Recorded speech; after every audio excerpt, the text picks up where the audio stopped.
Madam President, for giving me the floor.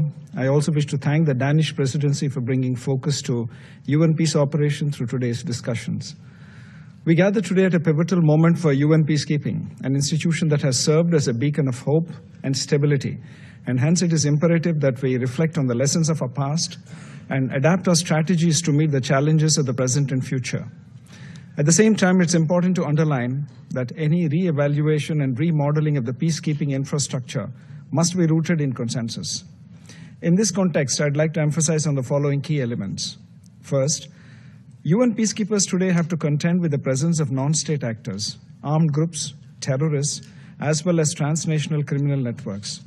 Technological advancements have created new challenges in the form of misinformation, disinformation, and malinformation, and hate speech, new age weapons, including drones, IEDs, etc.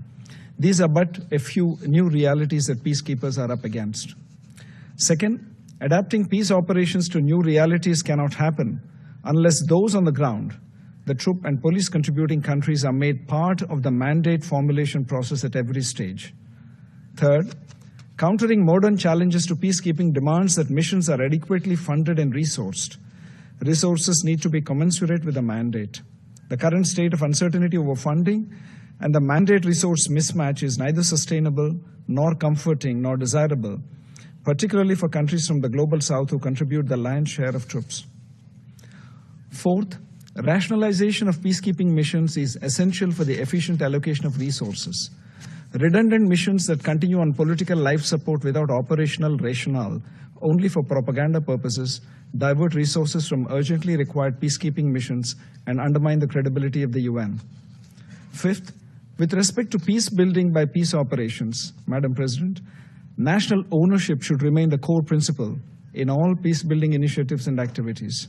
We encourage greater coherence and coordination between resident coordinators and the UN entities to support the national peacebuilding priorities of host states by peace operations, including during the mission transition.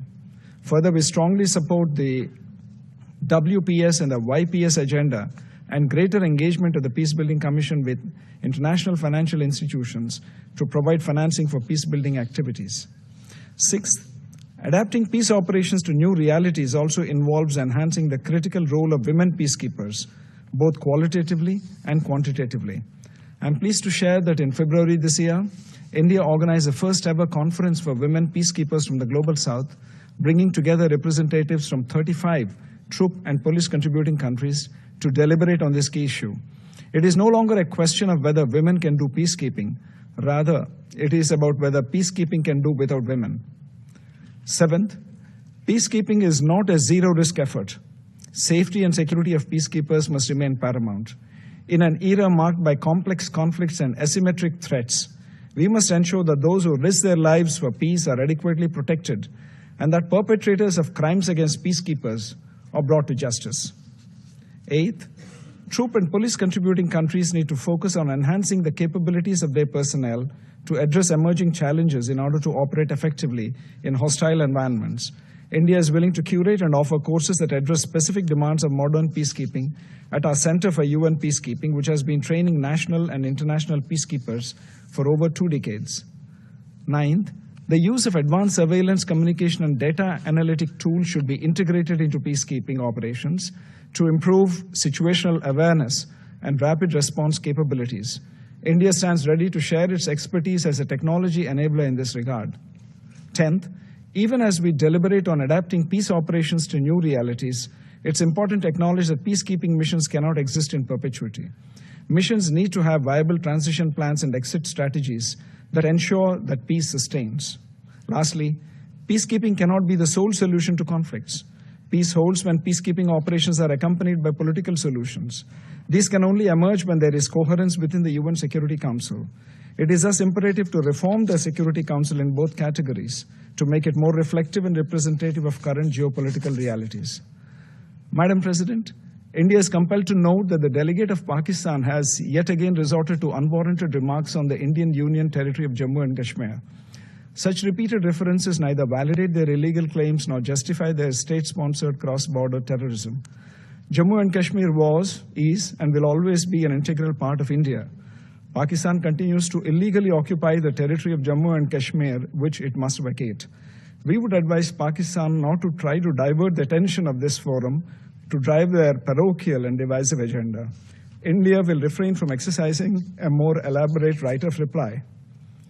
In conclusion, India, a nation deeply committed to the principles of multilateralism and global peace, has been a steadfast partner of the United Nations in its peacekeeping endeavors, with a history of deploying nearly 300,000 troops across more than 50 missions as of date. We pay tribute to more than 4,000 UN peacekeepers, including 182 Indian personnel, who have made the ultimate sacrifice in the service of peace, and towards that, seek the earliest completion of the memorial wall in their honor.